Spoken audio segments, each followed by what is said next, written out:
Hi, guys. I am so excited to have you with us for the podcast today. I am interviewing Jennifer Nielson, who is one of the founders of Unstoppable. And she's talking about how to become unstoppable by learning to triumph over trauma. She has an amazing background, not only as a coach and a healer, but also the founder of the DIG model. And most notably, Jennifer has been through quite a few trials and tribulations. And it's amazing she tells her story for you to understand some of the tools that she's used to triumph over trauma in her life. So sit back, relax, and enjoy as you listen to today's podcast. And if you haven't already, make sure that you subscribe or leave a review. We'd love to hear from you.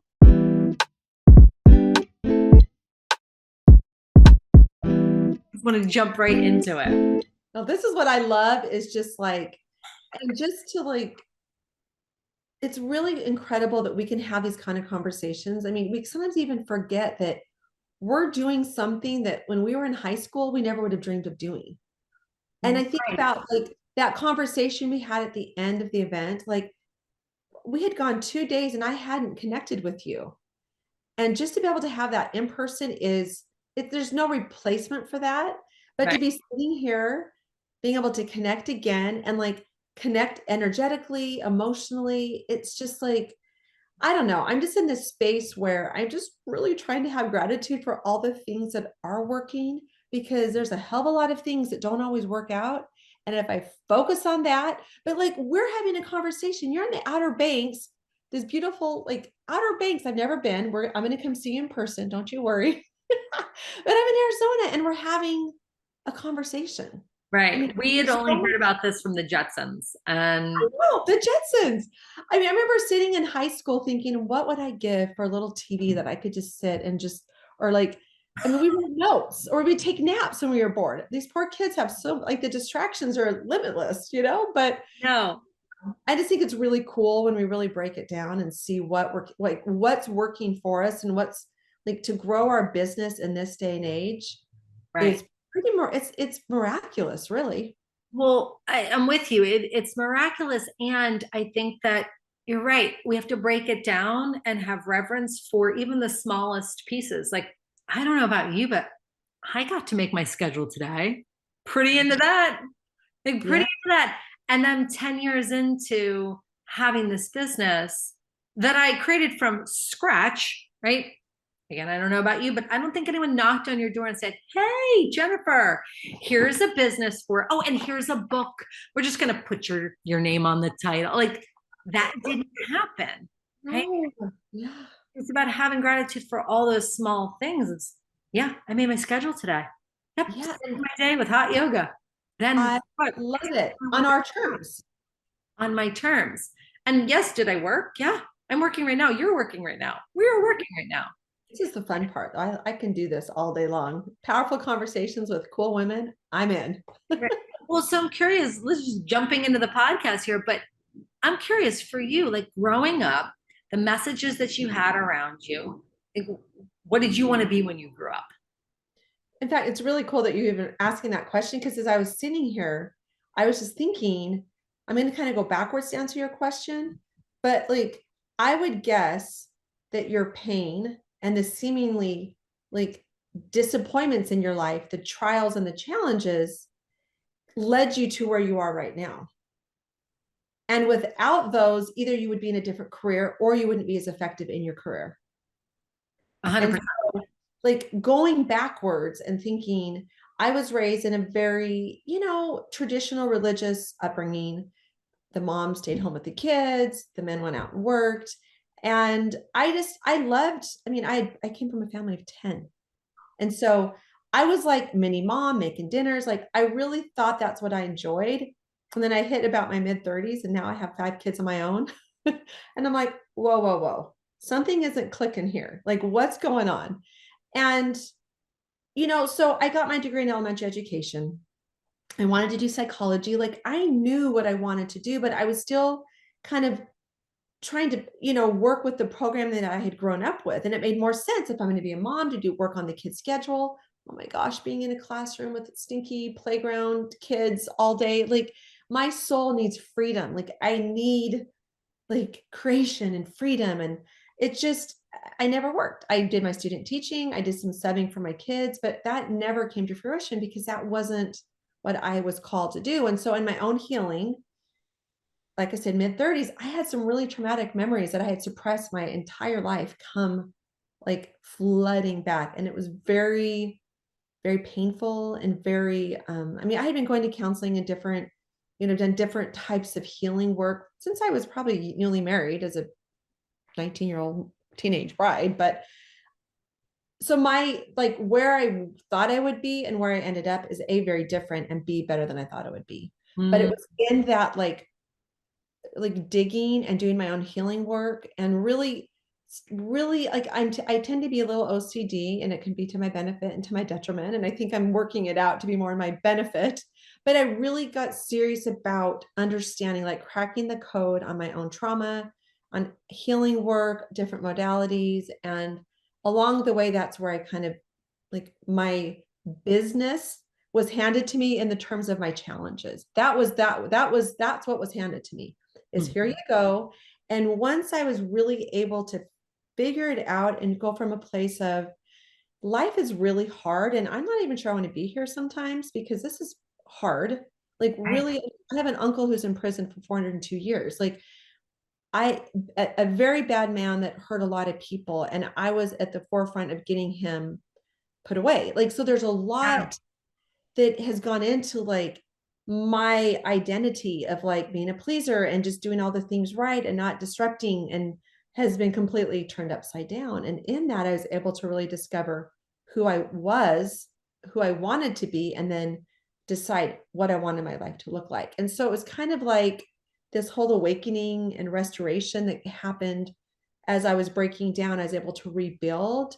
And now I'm in a place where I just look at like being a liberator for women, like wherever you are, whatever is or isn't working, there's freedom and there's choice and there's joy and happiness, whether it's in your relationships, in your business, in your religion, with your, just within yourself. Like nothing is permanent. And as painful as it seems right now, there's always hope. So that's kind of where my business, I do, it grew into doing retreats abroad. I've been to France took my first retreat to France was 26 women, which is pretty extraordinary. We went into the chateau, we did hot air balloon rides and boat rides. And, so I do that. I have a coaching program where I train women to do what I do, the healing work. And I've done a podcast and written some books, but ultimately what lights me up is just connecting with women that have gotten to the other side of the bridge and relishing in that, understanding that once you're on the other side, you're not done with your work. It just it's on the other side of the bridge. It's on the other side of the bridge.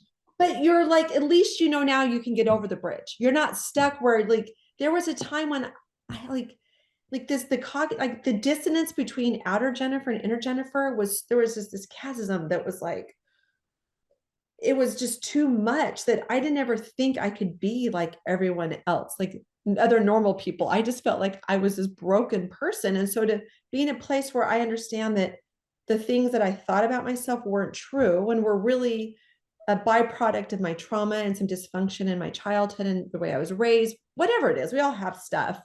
Right. But to be on the other side of the bridge in terms of like, here, this is possible to live in peace, even when the shit hits the fan or the crap hits the fan. Sorry. Right.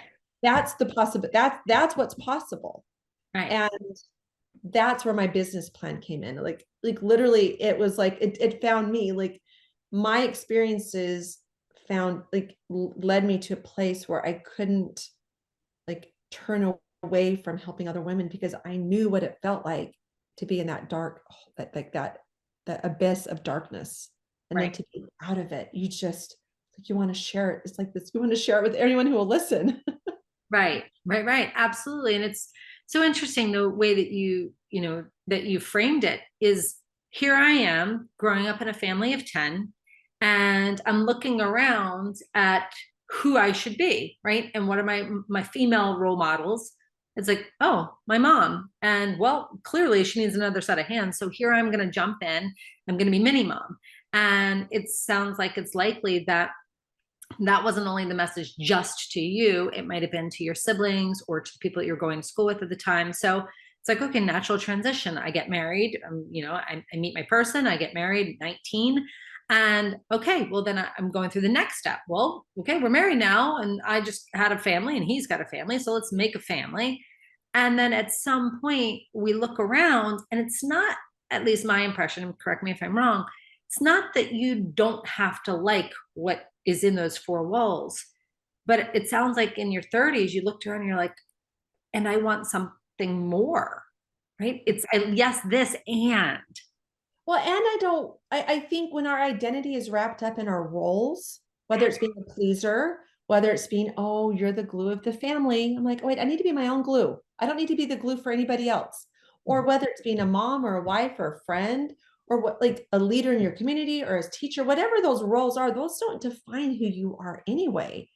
And so, like, the biggest piece for me was deciding who I wanted to be separate of all of that, which means all of that can then become optional. And when things become optional, then you're choosing it. Like, I choosing to be a mom on my terms, like, it is a gift. I love it. But I will tell you that for a very long time, I got lost in that. And I'm grateful that I had the opportunity to raise my kids and do all the things that I did. And but like the mom that I am today, who is liberated, who doesn't need my kids to perform to make me feel like a good person, they can screw up, they can succeed, and guess what? I'm going to be okay either way because I know that that's part of their journey. And without my screw ups and without my success, I wouldn't be who I was today. So I get to just watch and enjoy and observe and be part of their journey instead of trying to control and manage and manipulate how they're going to do things. It just allows us to connect on such a beautiful level that they feel the freedom and I feel the freedom, but that freedom had to come within me first before I could like share that with them. So it's beautiful, and it's not the way everyone's comfortable parenting. We live in a helicopter parenting world. I am not a helicopter parent, like, at all. But I'm telling you, my kids, I mean, I have a 27-year-old all the way down to a 10-year-old and a little grandson that's in the mix too. And I just love to watch them with admiration and just know that I trust that they're going to figure it out. Right. Right. Well, and isn't that, and I'm referring to, and guys, everybody's listening, we're going to throw this into the show notes so you'll be able to get copies of Jen's book.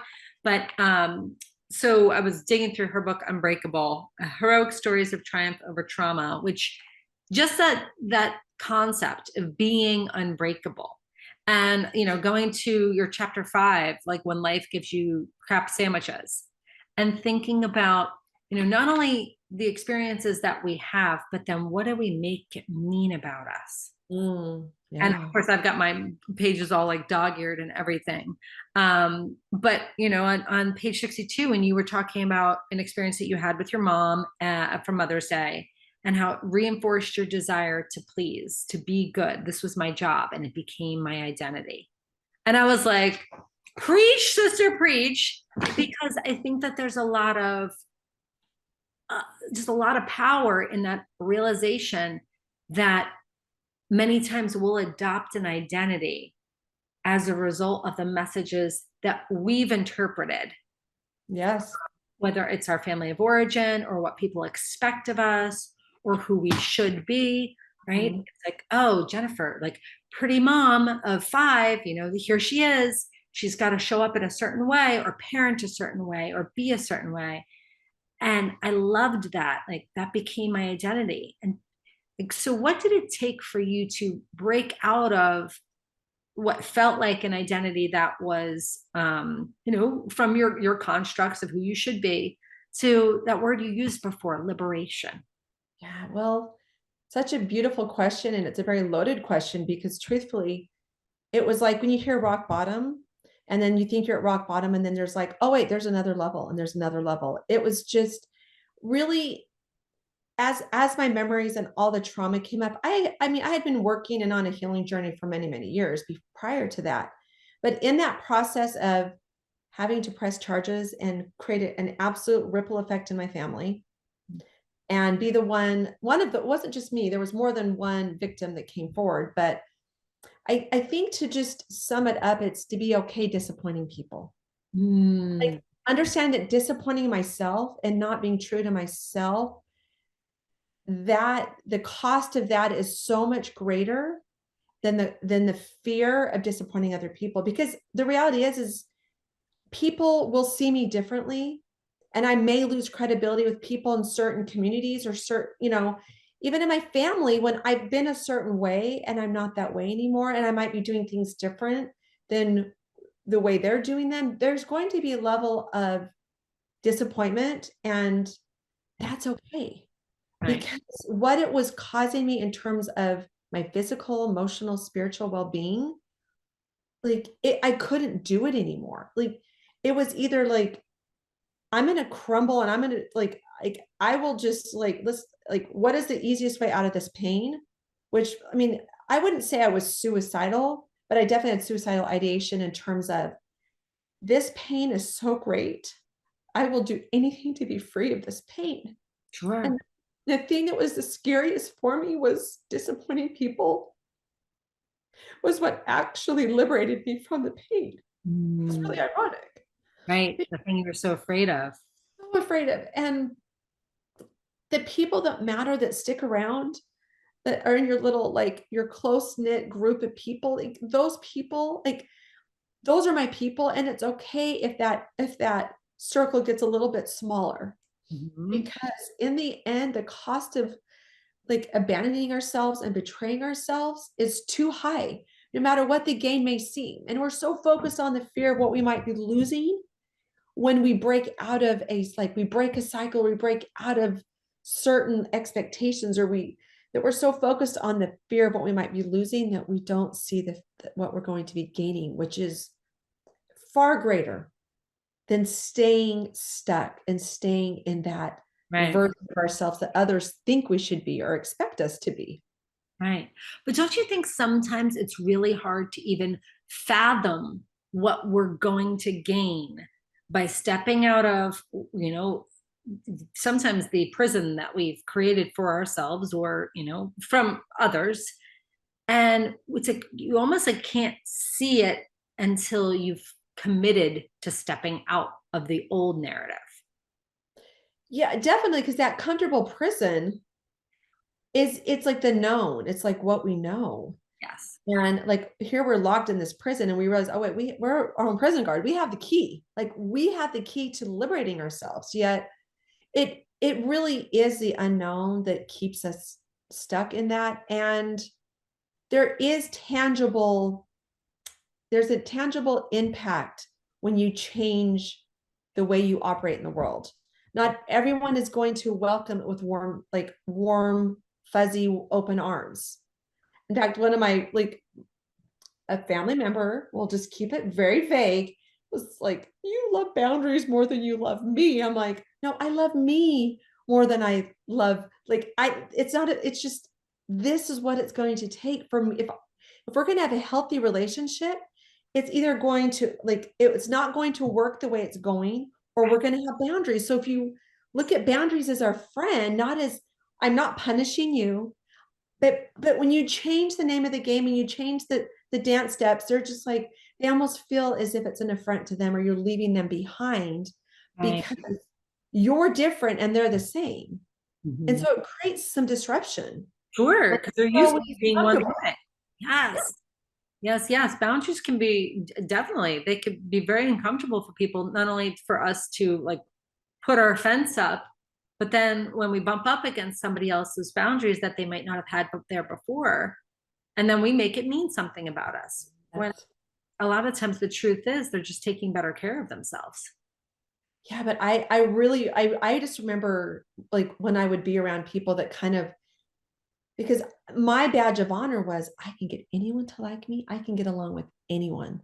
And I thought that was like one of my greatest qualities. I'm like, you give me the hardest person in the room and I will be their friend when it's all over and we'll probably go to lunch after. Like what I was basically saying is that I didn't really have a connection to what was uncomfortable or what didn't feel right. I was more committed to being loved and liked by others than tapping into what I was needing. And so it's like if you can focus on the desired outcome, which is I want healthier relationships. I want to be able to have real conversations with people. that discomfort, that productive discomfort, because we're oftentimes uncomfortable anyway. If we're not implementing boundaries, or we're not, applying certain principles in our lives, we are going to be uncomfortable anyway. So I Sure. like to think of it as productive discomfort. Like, now we're getting somewhere. Like, this will yield better results than just not dealing with it and being extremely uncomfortable in our little, like you said, our self-imposed prison. Sure, So, sure. But like you were sharing in Unbreakable, and this line just like really, it hit me like a ton of bricks. I can only imagine how it felt for you when you said you've been on a healing journey, and then you started working with a therapist. We call him Stevie Wonder. yeah. And I love this when you said when he said to you, and I want to know, like, how did you feel when he said this to you? You don't have to be the victim anymore. You can choose to free yourself. Oh, didn't go over very well the first time I heard it. In fact, in that same conversation, he pointed out that I had anger. He was like, "You have anger issues." I'm like, "Oh, I don't have anger issues." Like, I could feel like, because my persona was like, I couldn't have anger. I couldn't have like that was not in Jennifer's roles. And like, if like you're a character in a play, it's like she's happy and bubbly and optimistic and blah blah blah and helpful. Like, that was not on the checklist of like approved behaviors. So that to have somebody really call me out, because I felt like when I was angry is because people around me were causing me to be angry. Like, it was their fault that I was acting this way. I mean, it seems very like, but that's kind of the way we operate in the world a lot of the times. We're acted upon rather than being like agents of our own, like how we're responding. And Right. so that, I mean, I could have heard it before in some different form or iteration, but for whatever reason, I can remember where I was sitting, exactly where I was when it just like landed. And I was like, okay, so if I'm creating this, then I can create something else. Because the more we play into being the victim of really crappy things, I mean, it doesn't minimize the suckiness and the pain of what we've experienced. Sure. Giving power over to the trauma or to the person that hurt us or to the circumstance that's causing us pain. Right. And when we can take that power back and be like, I will be okay in spite of all of this, that is powerful. So it took me some time to really like let that sink in and really take it for like as a benefit rather than, it felt like criticism almost. Like, Oh, I but can it's only not my imagine. fault. Like, I am the victim. Like, I could have died. Like, there's things in my life that other people haven't experienced that are like hell on earth. And the trauma that I experienced as a little girl changed the entire trajectory of my life. The way that I viewed myself, the way I viewed my relationships, my relationship with God, my relationships with like everything. So yes, it affected everything. But as I was able to turn that around and understand that because of that, the gifts of that is I'm very tenacious, I'm resourceful, I'm empathetic, I am bold, I'm fearless, I don't quit. Like, there's things about me that because of that, it helped grow me into this person that I wouldn't have willingly like dumped into the black hole of like, nobody just is like, I want all these qualities, but we don't always want to do what it takes to get there. Right. And those qualities didn't just magically show up on their own. A lot of No, times no. those qualities, those character traits that we build, those are hard fought and hard won. Right? Those are things that we didn't necessarily sign up for. So as I shared, I was also molested as a child. And it is so interesting, the narratives, I mean, that carry through with you decades later. And that was one of the more eye-opening experiences that I had was not like that everything happens for a reason. I can't get on board with that. That feels very like, it's almost when people say that, they're saying it to make themselves feel better because they're uncomfortable with you being like, Right. it's like, it's Right. dismissive. Yeah. Right. But it was just interesting as you're saying that triumph over trauma to understand like, okay, so that happened, but I'm not wearing like a big V for victim on my chest.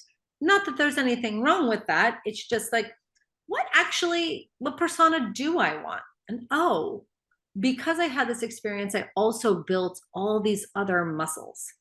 Mhm. Okay, they make me really good. And frankly, like I believe they probably made me very good as a psychotherapist, right? To Oh, better understand people because I spent decades trying to understand myself. yes, I love that. Right. And it is, that's why I loved what Stevie Wonder had said to you. You can choose to free yourself. And you're right. Instead of giving power to the trauma, we take that power back. I'm sure you've all heard the saying, nothing changes if nothing changes. And that's true. It's really hard to make change in our life without taking the time to actually look at the way that we're showing up in the world and the thoughts that we have that really dictate the way that we show up in the world. That is why we created the 90-day Elevate Journal. You're definitely going to want to grab this, and it's available now on Amazon. The 90-day Elevate Journal is essentially designed for you to take a deep dive into what it really means to rise, transform, and lead. Grab your copy for less than $20. You can always visit www.themindrise.com/elevate or check it out in the show notes. But you need to grab your copy of the 90-day journal now and really elevate to the next level. And again, it doesn't minimize the pain of it and the time that it takes to heal and work through it. I mean, but it's like, it just, again, it goes back to, people want certain results. Like most people want to have healthy relationships. They want to be physically healthy. They want to have a level of success and comfort in their life. Right. But what are we willing to do to get there? And that's really what's really sets us apart. It's available to everyone, but that level of healing is like growing a business or getting healthy or exercising. It's going to take relearning and working and effort and consistency to get there. But if we want the result, it requires something different of us than we've done before. Right.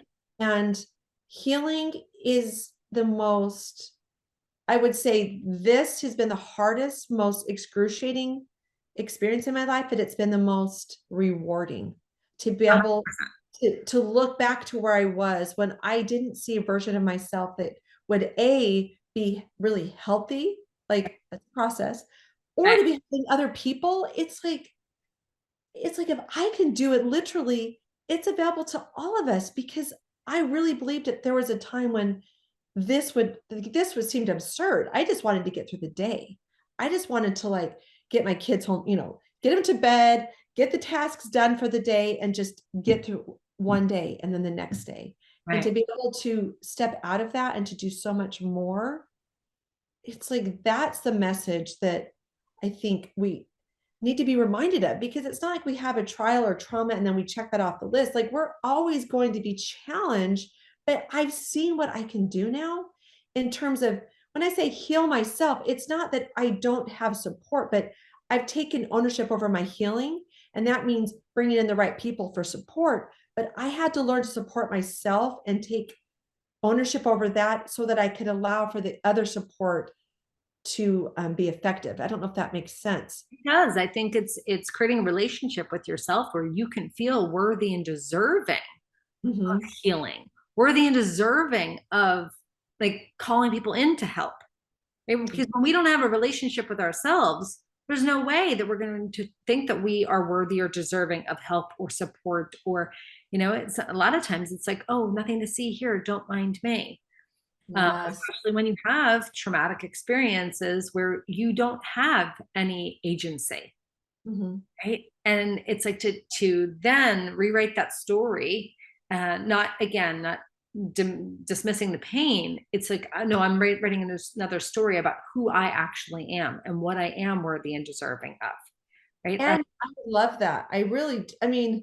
Because I think about the irony in all of it. Like, I just remember even when I was, having to go to court and be on, like in the witness stand and be completely scrutinized for like as a victim, you're guilty until proven innocent. Sure. The perpetrator is innocent until proven guilty. And what I found so fascinating about the whole experience was the thing that had been taken from me, my agency, my voice, my innocence, like all of those things, but really ultimately the power to choose and my my voice, that was the thing that got me back into that got me to that witness stand to I'd say fight back or to like face my perpetrator. And Mhm. it's like when we can see that they're both like the thing that he took from me was the thing that actually took him down in Right. the end was Right. my Oh, voice. I have chills. Yeah. And Yes. that for me is like everything is on the flip side. Like the flip side of fear is hope. Like it's like when we can really learn to make those things work for us Right. instead of looking at it as like, why me and the burden of it. It's like, wait a minute, I have the power to do this. Imagine what I have the power to create in my life. And it allows us to be the creators of our life rather than the victims in our life, whether we've had trauma, which I believe we've all had trauma, but like, Yes. I mean, not everybody identifies with it. So I'm like, okay, that's okay. But we lived through COVID together and that was a little traumatic. Right. Whether Whatever. capital T trauma or a little T trauma, right? We Trauma. all experience it in some way or another. Yeah. Exactly. But to be able to like overcome that and it just shows us what's possible. It just allows the doors to open in so many ways of for in like in terms of creating a life that we want to live. It's so powerful. Right, right, right. And to take yourself back and create this next version of you. So I also know that you are the founder of the dig method. Yes. So, well, of course, I need you to educate us on the dig methods, tell everybody about that. But do you feel that in some way this process of healing that you've navigated informed how you've created the dig method? Oh, absolutely. Because, again, trying to crack the code on my own healing and being just, I mean, I've been a seeker my whole life. I've always just been fascinated by like why people do what they do, why I do what I do. I mean, so the, my own pain, my own curiosity in terms of reading and trainings and exploration and what even though I didn't end up going to school for psychology, which is what I wanted to do, you learn a lot of behavior modification, you go to a lot of psychology classes, becoming a teacher, like it all just created this like I mean this just kind of like this is kind of the recipe for my healing. And for me it wasn't just like one thing. It was definitely I for me the spiritual, I call it the trifecta, the spiritual component, the energy piece, and the psychological piece. They were all equally important in my healing. And I just for me I wanted to create something that touched on all of those pieces, and that's where the dig basically came into fruition. It was a funny, I don't know if you know Byron Katie. Oh, yes, yes, yes. She, so I was one of her New Year cleanses. Like she did like a 3-day event. And I was just like in awe of her work. And she calls it the work actually. But as I was watching her and I had done Landmark, I had studied the model, I had done all these different trainings. It was like there was something missing in all of it. And it was all powerful. But like for me personally, there Yeah. was like a missing piece. So that night, I had just been with Pyron all day, which is magical. And I was getting a massage and it was like, this divine download came to me where it was like, this is it. It was the dig process. And it was just like, it's just like when you're ready and open for inspiration, it will come, and it came at the right moment. And as I've seen this process work, I mean, I've had women that are counselors, I've had women that have done other coaching trainings that have done my training, and they're like, wow, there's something beautiful about this that's allows me to break through in ways that I wasn't able to break through with my clients before or with myself. And so I just think for me, it's the pursuit of learning and never being afraid to add to your collection of learning, because I'm not done. Like I'm still adding to it all. But to be able to take women from like place of pain, or maybe they're just lost or stuck in their lives, and to be able to teach them and help them come to a place of that liberation. I mean, you saw the women on the stage. These are women that have dealt with every imaginable trauma, like loss of a child, drug addictions, betrayal, divorce, sexual abuse trauma, death, like everything you can imagine. And here they are on this stage. They've written they've contributed to this book. They're living lives now where they're helping other people. And we've all been at that place before. We've been lost and forgot maybe who we are, or didn't see the magnitude or the power that we had to help or to become. And that's really what the dig is. It's just to help us see that again. And to take the power back and to heal ourselves. And so I do a 6-month training where I train people, and some people become coaches. Some people just want to have deeper self, improvement, personal development, healing. But ultimately, the catalyst for me is just being an instrument for light, for goodness. And I want to continue to benefit from people like you, that like we cross paths. Like there's how many billions of people in the world, and we're on opposite sides of the United States. Mm-hmm. And to be able to sit here and have like a collective, an experience where, yes, the details are different, but we're both sitting here doing what we're doing because of our own pain that Right. we once thought could be the ruin of us, that now has actually become that piece that forced us to dig really deep within ourselves Mm-hmm. to find that strength. So I just think it's just, I don't know. I love the opportunity. I feel like it's a privilege to be a part of people's healing journey and to see people grow and succeed in all areas of their life, their business, their relationships, like their personal lives. Like that for me is like gives purpose to that pain. So Right. Well, you said the right word. I think that the work is such a privilege, and not in the way that, people have been throwing around the word privilege these days, and not to negate that in any way. It's just, I think that it's truly a privilege when you're invited to the front row of someone's life and they're like, yes. hey, so here's what it actually looks like behind the curtain. Because Yeah. we do live in, as you and I started our conversation today, we live in a day and age where we are kind of all Jetsons. We're on Instagram, and it's like, and here's either the filter or the highlight reel or whatever. I mean, I'm certainly not. I mean, yes, I make Insta stories of me like in my baseball cap and probably don't even have my teeth brushed half the time when I'm, walking and talking and making a story. But we see most everybody's highlight reel. And I know that we all know that, but at the same time, we get stuck in the path of compare and despair. And I compare and despair. Wow, that's like those work really well together, because that's really what happens when we compare. It just brings despair. right. And what I've seen too, which is fascinating, is we do it with our traumas or our trials. It almost becomes like in the social media world, it's like, well, what do I have to complain about? Look what they've dealt with. And we somehow minimize or compare our trials. And it's like, Yes. enough. It's like, it's all irrelevant. It's all irrelevant what other people are experiencing, because even if we experience something similar, we're going to like, it's not even what happens to us that causes most of the chaos anyways. It's what we say about it. It's what we believe Right. about it. And so I think that like the compare and despair, it's like there's no good, there's the only time comparison is helpful is when we compare ourselves with a former version of ourselves. You got That's it. it. You got Everything else, it just brings despair. I love that, because it really is like we can tell ourselves, okay, but it's when you're trying to build a business, when you're like, we know as entrepreneurs, like it is not a straight line of like you do this and then you do this and then you get this. And you realize that it's like trial and error, like everything else. And there's some things that work and some things that don't work. Oh, like life, pretty much. But with business, we somehow think that there's a formula, and we see other people that are successful, kind of back to the beginning of the conversation. We assume that they have something that we don't, or that we'll never get there, or that their path was like by some stroke of luck. When in reality, the only really thing that separates a successful person from someone that's not quite where they want to be is just either time or desire or effort. Like that's it.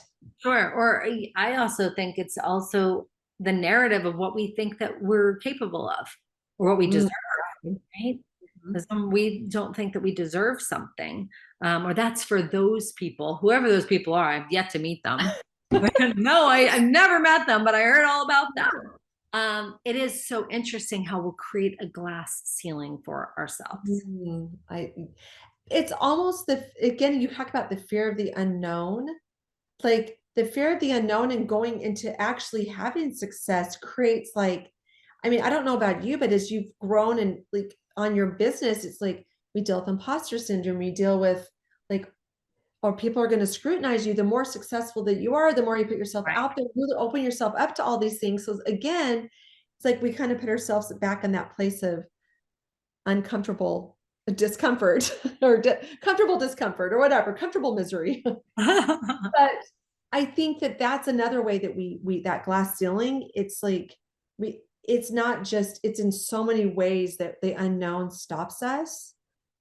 And it's just really fascinating when we can just be really honest with those who have, I mean, I love stories. Like my favorite heroes are like the Viktor Frankls or the Corrie ten Boom, who are like, went through what we would call like hell on earth experiences that Sure. could have broken them, that like how did they lose all the people that they loved? I mean, they both in different ways lived through the Holocaust and had these different experiences, yet came in on the other side is like with light and with hope and with like they were inspiring people and like that, like, and again, what does our brain do? Well, I didn't live through that, but we've all lived through our own pain that we can choose to make it mean something or to help other people or just to free ourselves from it or to stay caged in by it or imprisoned by it. And so I don't know. I just think that glass ceiling is a real thing, but it's also what, again, breaking free from all of that will allow us to really step into who we're meant to be. It's not supposed to be easy. Spoiler alert. And it's not fun and it's not glamorous. And guess what? Life is 50-50. Like life is just like, I mean, I can at any moment give you a list of all the amazing things that are happening. And those are probably the things you see more of, probably in most of our, what we put out in the world. But there's just plenty of things that aren't working. Like that's it. But I'm going to do my darndest to focus on the things that are working and build on that and have gratitude for that, because that feels like something I can do, because I can't always change the things that aren't working, So I know. And to do so in your authenticity and do so in your integrity, right? It's like, yes, I might have had my lashes done and I've got this other thing that's going on too. oh, I love and that is like that, and to be our best friend. It's like the dialectical thinking is like, this can be happening and this, or you can think something and I can think something and they can both have value and meaning. They don't, like, the and is like my new best friend, because I think there's just, when you're raised a little bit, probably how we were in terms of trying to like, I think that's a very common byproduct of trauma is to be into that, like trying to control things around you because so much was out of your control. Sure. Like letting go of that black and white and just like allowing for the and, like I can be powerful and I can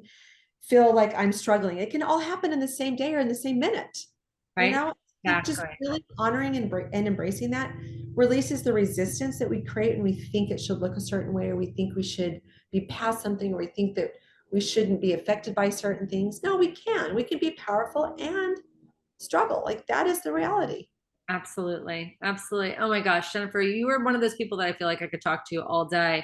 And I think that is the power of it all. It's like this, and it's like, yes, you can have these powerful conversations and you could be still in the healing and still doing your work.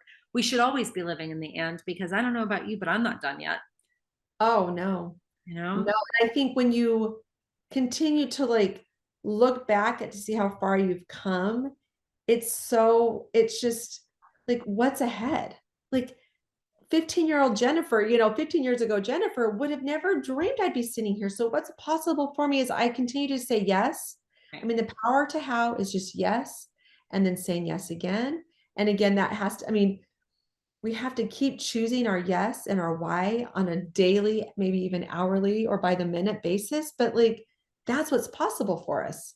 Right. And staying in that space just feels like that momentum feels so much better than just, again, focusing on maybe what's not working and just staying in that place of yes and the and. I love it. Love it. Love it. Love it. Well, guys, all the show notes have all the links for Jennifer's book. She'll be able to check out, learn more about the DIG method. Definitely check out all things Unstoppable Conference, because that's how our paths cross. And it was a unstoppable, powerful event for sure. And Jennifer, to be continued. So thank you so much for being with us today. Oh, such a beautiful conversation. And I genuinely look forward to, and I'm putting it out there in the universe, to having this conversation in real life, either in Arizona or where you live now. I really want to Land. I want to go to North Carolina really bad. It's on my list. So I might just have to come to you. Oh, I love it. I love it. Thank you.